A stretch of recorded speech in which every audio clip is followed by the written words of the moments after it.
Je vous préviens. Attention où vous mettez les pieds.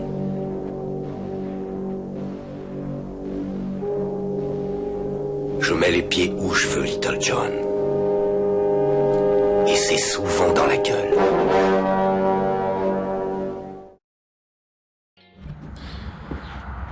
Si tu as ouvert cette vidéo, c'est qu'il y a un moment où tu veux passer à l'éthanol avec ta crosse. L'éthanol, je te fais pas un cours sur ce que c'est, il y a des tonnes de mecs qui l'ont fait avant moi, il y a des tonnes de forums pour savoir ce que c'est, il y a les pour, il y a les contre. On va pas traiter de ça dans cette vidéo parce que déjà, chacun a son avis.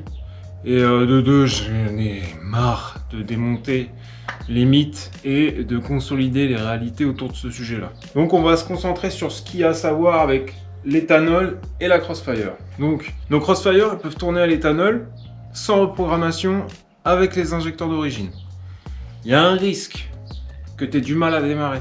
Il y a un risque que tu arrives à saturation de tes injecteurs. Donc moi, si tu ne reprogrammes rien et que tu restes en injecteur d'origine, ce que je te conseille, c'est toujours de faire un mix 1/3 samplon 95, 2/3 éthanol. Comme ça, tu seras toujours tranquille et tu n'auras jamais de problème. Ensuite, il y a la deuxième méthode. La méthode où je reprog et je garde mes injos d'origine. Ça, c'est faisable. Ça marche. Il n'y a pas de souci.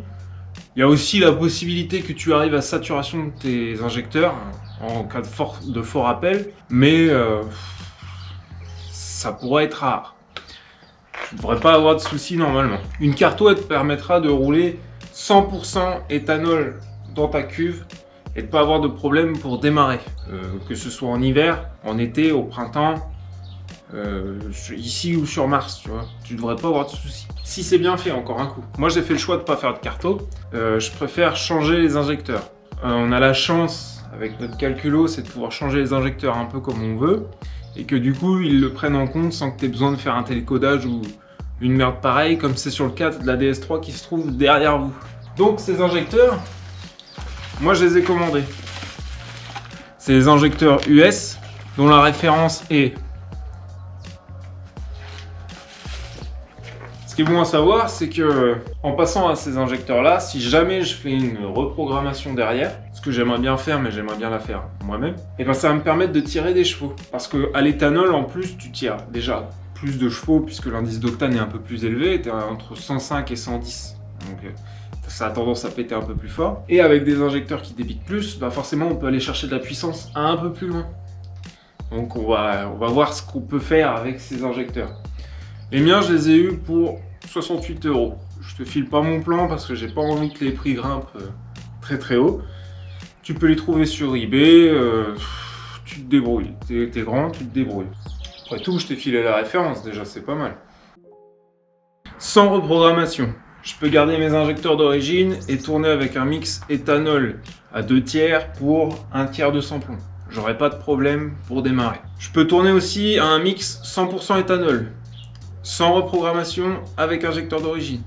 Le seul risque qu'il y a avec ça, c'est qu'à un moment, en cas de fort appel, j'arrive à saturation de mes injecteurs et que du coup, j'ai un défaut au tableau de bord.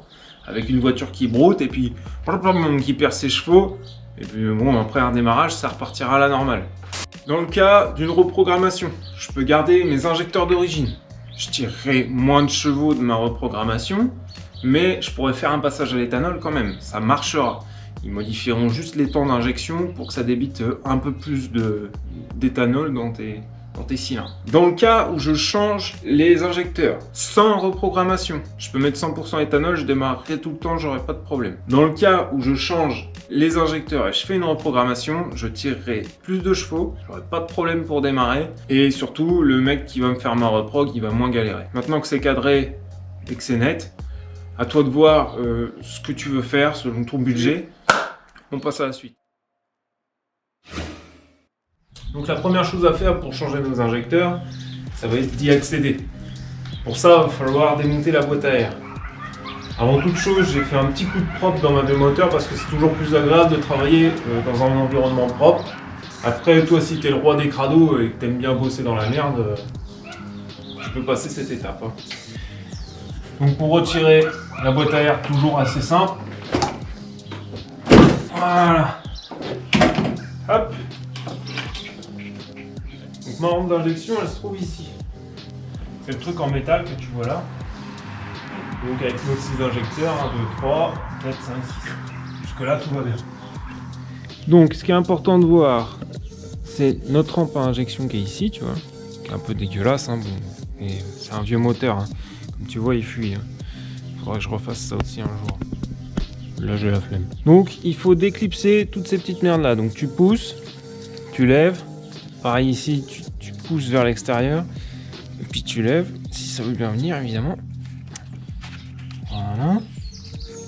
Avec délicatesse, hein, parce que c'est le genre de truc, ça pète comme du verre, tu sais. Donc c'est bien du 8.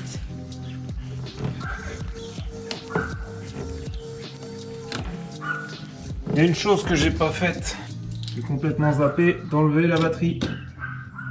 Très important, il faut déconnecter la batterie. Donc là, de ce côté-là, je vais avoir besoin de déconnecter mes 3 bobines pour pouvoir faire basculer le truc en plastique et accéder aux 4 vis Torx que j'ai là. Alors, comme j'ai pas envie de me planter quand je vais remonter le truc, je prends une photo. Comme ça, je suis sûr de ce que je fais et que je ferai pas de la merde. Je vais faire un marquage. Je fais un point sur le fil qui correspond à la bobine. Comme ça, je peux pas me planter quand je vais remonter, tu vois. Je sais que la dernière, c'est celle qui a un point. On va retirer la commande à dépression de la vanne EGR. Non, c'est de l'IVAP. Pardon, pas de l'EGR, je dis de la merde. Et l'IVAP, c'est en gros, ça réinjecte les vapeurs d'essence de ton réservoir dans le moteur, si j'ai bien compris tout. Donc tu vois, l'intérêt, c'est d'arriver aux 4 vis Torx qui se trouvent là, là, là et là. Une fois que tu es arrivé là, déjà, tu as fait une bonne partie du chemin. Donc, pour tes vis, il te faudra un embout Torx femelle de taille 10. Hop. Et let's go. À tout moment, je fais une fausse manip, j'amène la clé dans l'objectif de la GoPro et c'est fini. Donc comme d'hab, tu sors un petit sachet et tu fous tout dedans. Comme ça tu sais que s'il te reste une vis, c'est qu'il y a un problème. Donc, tu vois, maintenant mes injecteurs sont plus libres. Mais avant toute chose, il va falloir, parce que bon, bah, c'est un rail sous pression, d'accord, il y a une pression de carburant, même à l'arrêt. Et il va falloir qu'on la dépressurise pour être sûr de pas déjà de pas en foutre partout. Et puis éviter au maximum de faire de la merde, parce que la merde c'est pas cool. Donc pour dépressuriser, c'est assez simple et ça se passe sur le rail.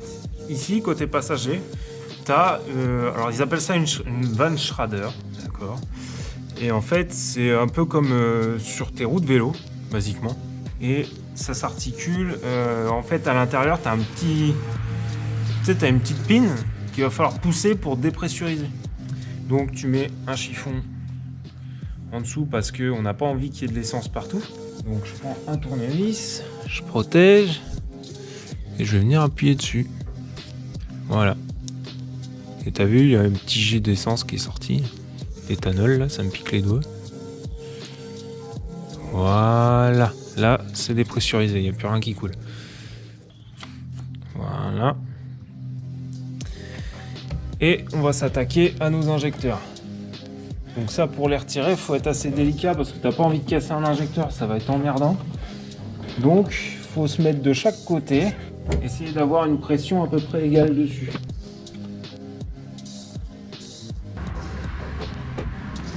Bien un truc, c'est bien connu. Donc là, ça va être surtout une affaire de patience en fait. On va faire un truc pour économiser de l'espace sur la carte SD. Ce que je vais faire, c'est que je vais faire ça hors caméra et je vous donnerai la technique une fois que je l'aurai. Parce que là, ça sert à rien de filmer pour rien.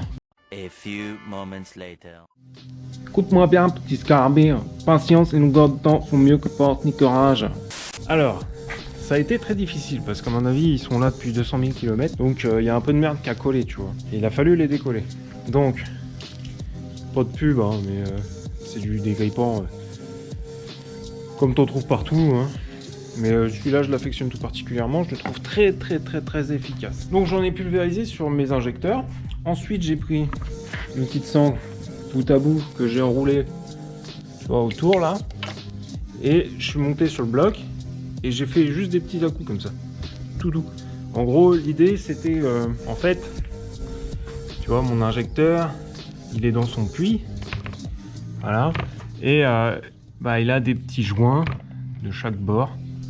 Voilà, ici là. Et la merde, bah, eux ils sont très comprimés. Hein. Là, je ne le représente pas, mais ils sont très comprimés. Et en fait, la merde, elle vient, elle s'agglutine, tu vois, tout le long là. Elle colle. Et après, ça fait un amas de merde. Donc quand tu mets du dégrippant, faut qu'il passe à travers toutes ces couches de merde pour ensuite passer entre le joint et la paroi pour que en gros tu puisses glisser, tu vois, que ça favorise le glissement. Donc ce qu'il faut faire, c'est que ton injecteur, bah, tu le secoues, tu vois, tu fais des petits à-coups vers le haut et tu fais des droites et des gauches, tu vois, comme ça, clac vers le haut, parce qu'en fait ça permet de secouer la merde et que le dégrippant passe jusqu'au joint. Donc tu fais ça. Ensuite, j'ai pris un tournevis long, je suis venu me caler sur mes caches culbuteurs, tu vois, de chaque côté comme ça, et je suis juste venu exercer une pression, alors pas trop près des injecteurs, mais tu vois, je suis venu exercer une pression pas forte mais constante, tu sais, comme un genre de traction vers le haut, et ça a permis de les décoller.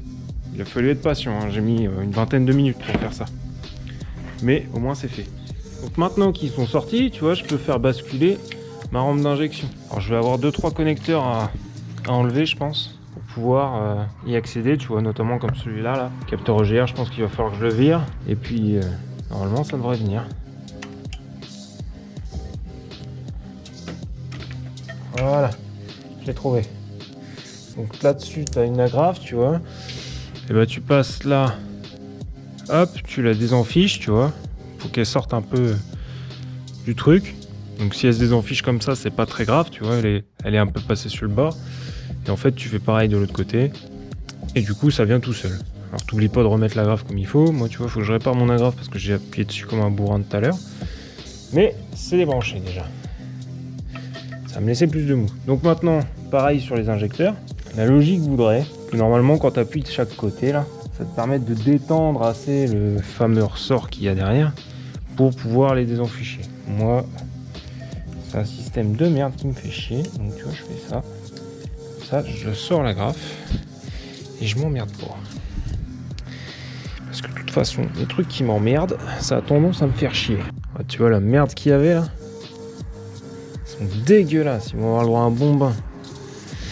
Alors, déjà, il y a un truc que j'ai pas fait et que j'aurais dû faire depuis le départ, c'est que j'ai pas envie qu'il y ait des trucs qui arrivent dans mes cylindres, tu vois. Donc, avant toute chose, tac, au fond, voilà. Comme ça, en fait, si je fais tomber un truc, ça ira pas dans mon cylindre. Et bah, je pense que c'est une plus-value de pas avoir une merde dans son cylindre. Donc ça, pour le retirer, c'est assez simple. Là, tu as 2 clips de chaque côté. Alors forcément, moi, j'ai pas d'ongles parce que je suis... Hop. Donc ça, c'est le premier clip. Donc tu vois, c'est assez bien branlé. De chaque côté, tu as un petit rebord un peu bizarre. Tu le tires. Et hop, ça vient tout seul. Donc moi, je vais faire les changements un injecteur par un injecteur. Comme ça, je vais pas perdre de pièces ou quoi que ce soit. Donc maintenant, lui, il faut le retirer du rail. Donc, pour retirer du rail, il suffit de tirer dessus.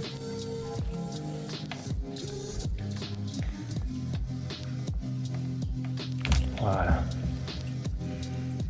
Donc tu as compris l'intérêt d'en retirer la pression. C'est qu'il y a encore de l'essence là-dedans. Donc, dans le même sens, je pose mon nouvel injecteur avec son joint hein, qui va bien. Tac. Voilà. Je vais pas le rebrancher tout de suite parce qu'il va falloir que je l'assèche un peu. Vu qu'il est plein d'essence, il faut que j'attende que ça se barre quoi. Donc t'as vu, ils sont fournis avec les joints. Hein. Hop. Oh allez, saloperie. Alors normalement c'est censé être facile, mais en fait comme moi je suis un connard, je sais rien faire de mes 10 doigts, et bah ça a tendance à merder. J'ai tendance à galérer un peu. Et bah voilà. En fait, je m'y prenais comme une merde, c'est tout. Donc, tu le tires, tu le poses bien contre... bah t'as vu, il y a un petit rebord plat là. Tu poses bien contre, comme ça, avec 2 doigts en dessous, et puis tu pousses, et ça vient tout seul. Oui, c'est moi qui suis un idiot, oui. Mais il faut savoir l'assumer. Donc ça, c'est les injos d'origine de...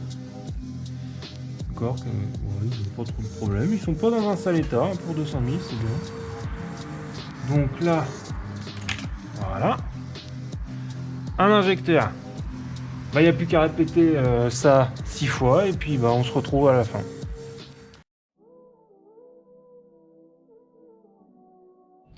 Bon, j'ai changé un côté de la rampe, il me reste le deuxième et j'aimerais te montrer un truc.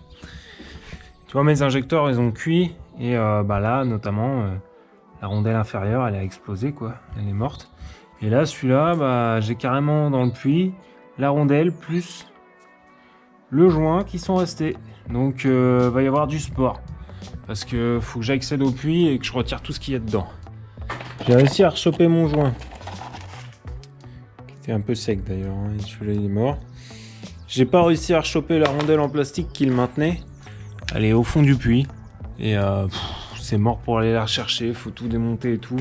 J'ai un peu la flemme. Donc j'espère que soit elle va fondre, elle va se désagréger et partir. Ou qu'elle va pas trop m'emmerder, quoi. Qu'elle passe dans les valves et puis au revoir, on n'en parle plus. On va bien voir, mais en tout cas, je redémonte pas le moteur, c'est mort. Bon, comme je vous l'ai expliqué, j'ai une de ces petites bagues en plastique qui retient le joint, d'accord, qui est tombée dans le puits. Alors ça, c'était ma première hypothèse. En fait, quand j'ai retiré l'injecteur, dans le puits, il restait le joint et la bague n'était plus là. Mon hypothèse, c'est plutôt que cette bague, elle est déjà brûlée. Elle soit déjà partie et elle est déjà brûlée. J'ai réussi à retirer le joint. Par contre, j'ai passé l'aspirateur. Aucune trace de cette putain de bague. Cette putain de bague, elle a disparu. Donc à mon avis, ce qui s'est passé, c'est qu'elle a dû cramer. Et puis, bah voilà, hein, ça a 200 000 km, donc elle a dû passer à travers le tout. Donc je cherche peut-être quelque chose en vain, puisque ça se trouve, c'est déjà brûlé depuis des années. Alors cependant, je te donne une astuce. Si jamais ça t'arrive et que tu veux sortir quelque chose de cette merde, et bah tu prends un aspirateur. Hop. Tu mets ton tube dans l'aspiro, tu bouches le reste avec un vieux chiffon, d'accord? Comme ça. Tu allumes ton aspirateur et tu biseautes le bout.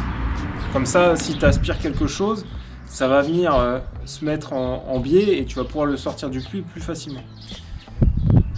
Bon, alors tout ce que j'ai sorti, c'est un peu de carbone, mais pas de bague. La bague, elle est nulle part. Donc pour moi, elle est complètement partie ailleurs, la bague. Donc je vais remonter comme ça, et puis bah au pire, c'est du plastique, hein, ça passera à travers les valves, ou ça cramera, et puis on n'en parle plus, quoi.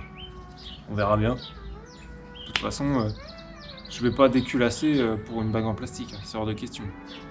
Encore, elle aurait été en métal, il y avait des risques, mais là en plastique, ça va passer. Ce sera comme ça. Puis ça se trouve, c'est déjà passé, c'est ça qui est le pire. Bon, c'est-il tout étant que maintenant, je dois tout remonter. Donc j'ai appelé mon maître à penser en mécanique, mon grand-père. Comme ça, ça me donnait un avis de plus. Et selon lui, il est fort probable que j'ai raison et que la bague en plastique, elle est déjà cramée et qu'elle soit partie dans l'échappement. Et tant pis, quoi. Tant pis. Donc, bah, j'ai plus qu'à remonter, relancer la machine et on verra bien si ça fonctionne, hein. Et si ça marche, et que toi ça t'arrive, bah, comme ça tu seras conforté dans l'idée que bah, c'est pas grave. Les 4 vis que j'avais, elles sont là. C'est bien ça. Tac. Dans un premier temps, j'approche tout à la main. Alors t'aurais pu nettoyer les puits avant, hein. Moi,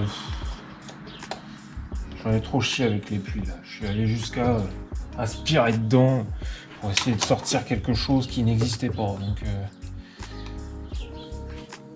on a un peu ras le cul, si tu vois ce que je veux dire. Tac. Maintenant on va mettre un coup de clé. Alors tu serres pas trop fort parce que comme c'est de l'alu, l'alu avec un serrage un peu trop républicain, ça fait de la merde. Voilà. Hop, on est pas mal. Et là. Voilà, on va pas aller chercher trop loin. Donc, tu vois, on est enfoncé bien plus que le joint, on est pas mal. On est vachement propre. Donc il n'y aura plus qu'à remonter tout ça. Bah ouais, impeccable. Là, ça va être la tripaille de filasse à remettre. C'est pas mon moment préféré, on va dire. En fait, quand tu remets ton fil, il faut bien qu'il passe sur le rail. Tu vois, il y a un canal exprès qui est fait pour passer les fils à l'intérieur. C'est important parce que ça peut devenir extrêmement chaud. Donc si t'as pas envie que tes fils ils se mettent à cuire sur ton... ça s'appelle intake runner en anglais. C'est comment on appelle ça? Collecteur d'admission. Et bah il faut faire ça correctement. De toute façon, à presque 18 ans, je peux te dire que les fils, ils savent bien où est-ce qu'ils doivent aller. C'est important quand tu vas remettre ton câble de GR de bien passer là où il faut, c'est-à-dire entre le rail d'injection et le point d'ancrage. Voilà. Comme ceci. Tac. Parce qu'en fait, si tu te mets sur le tube, bah, il va lui arriver la même chose qu'il est arrivé à ma durite. C'est-à-dire que ça va faire... moi, j'arrête de vivre ici. Tu vois, je ne vis plus. Non, j'ai décidé que la vie m'importait peu, m'importait guère. Donc, ma vie s'arrêtera là. Après, si tu galères, tu prends une clé de 17. Voilà. Là, c'est bien clipsé et ça bougera pas. Tac. Impeccable. Jusque là, ça se passe pas trop mal.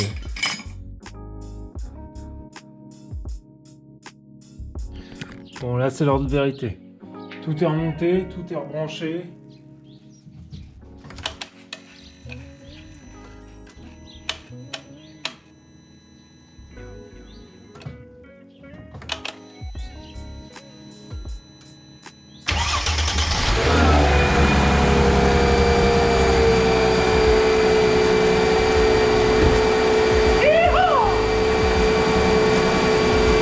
Ça marche, putain, ça marche!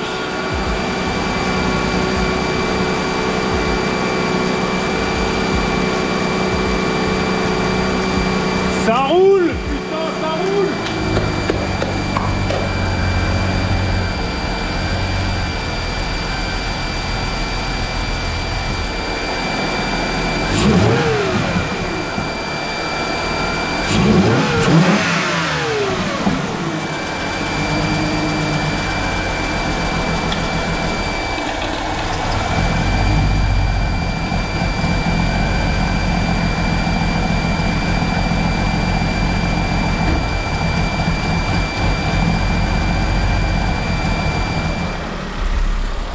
Donc on va mettre les choses au clair tout de suite. Le prochain qui vous dit que cette voiture, c'est une voiture de merde, c'est fragile, ça sort pas ses chevaux, machin et tout le bordel. Écoutez, s'il restait un bout de rondelle dedans, et ben il est passé dans l'échappement, au revoir. Et elle m'a pas affiché un code défaut ou quoi que ce soit. Ça là, c'est un gros tank.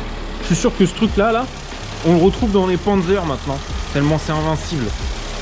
C'est un moteur invincible, il peut rien lui arriver. Même si t'es un connard avec, t'as vu, il arrivera rien. Il arrivera rien.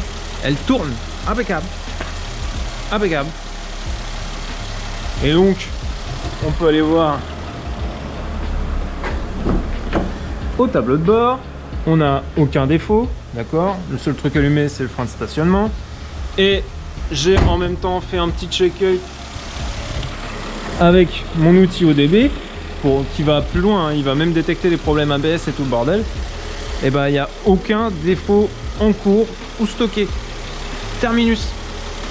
Donc ça a fonctionné. Elle s'est très bien habituée aux injecteurs. Alors, t'as un moment où ça broute un peu, c'est-à-dire qu'il y a un moment où tu vas avoir des parce qu'en fait, le temps qu'elle réajuste tous les PID des injecteurs, bon bah, il faut que le calculo il réapprenne, tu vois. Mais après, ça démarre au quart et au revoir. Hein. Bon, alors du coup, on en pense quoi de ces injecteurs? C'était pas si compliqué à poser, d'accord. Il faut prendre son temps, là. Il est quelle heure? Là, il est 15h50, j'ai commencé à 10h. Et j'ai fait une pause d'1 heure à midi.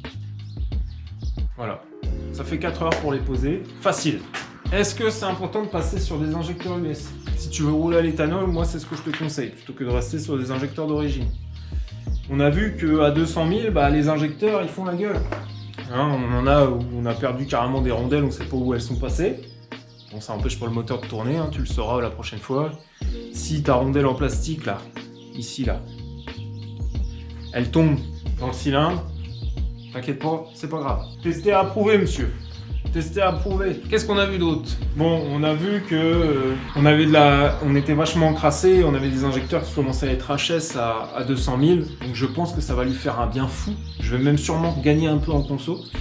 Qu'est-ce qu'on a vu d'autre? Eh ben, on a vu que c'était vachement simple comme opération pour passer à l'éthanol, donc je te le conseille vraiment, surtout si tu veux passer à l'éthanol sans faire de reprogrammation. C'est-à-dire que là, moi, pour 68 €, j'ai un passage à l'éthanol. Et voilà, terminus. Maintenant, si je fais une carto, je vais pouvoir tirer des chevaux. Ça va être intéressant. Parce que en faisant une carto, maintenant, je peux débiter plus d'essence, forcément. Il me suffit de modifier mon admission pour virer la boîte à air d'origine, qui est un labyrinthe sans nom, une merde pour l'air. Changer le papillon pour un papillon en diamètre plus gros. Le papillon du V8, si je dis pas de bêtises. Vous pourrez me le dire en commentaire si je dis de la merde. Et là, on pourrait espérer, avec une bonne reprog, à l'éthanol, tirer, ouais, allez, 240 à 250 chevaux. Il y en a qui l'ont déjà fait, alors. Ducati, là. Ils ont raison, il fait beau, là. Moi, je suis là en train de me faire chier là-dessus, là, alors qu'il fait beau, je pourrais être en train de faire de la moto, là. Putain, là. Faut la porte, hein, mon jeu. Donc, n'hésite pas à changer tes injecteurs, ça coûte pas cher et maintenant tu as le tuto pour le faire. Maintenant, à toi de décider ce que tu veux faire selon ton budget. Si t'es chaud, tu fais tes injecteurs. Si t'es moyen chaud, tu le fais faire par quelqu'un. Il y a des mecs qui le font. Et si t'es vraiment chaud et que t'as le budget, change tes injecteurs et fais faire une bonne carto. Sur ce, messieurs, dames, à la prochaine.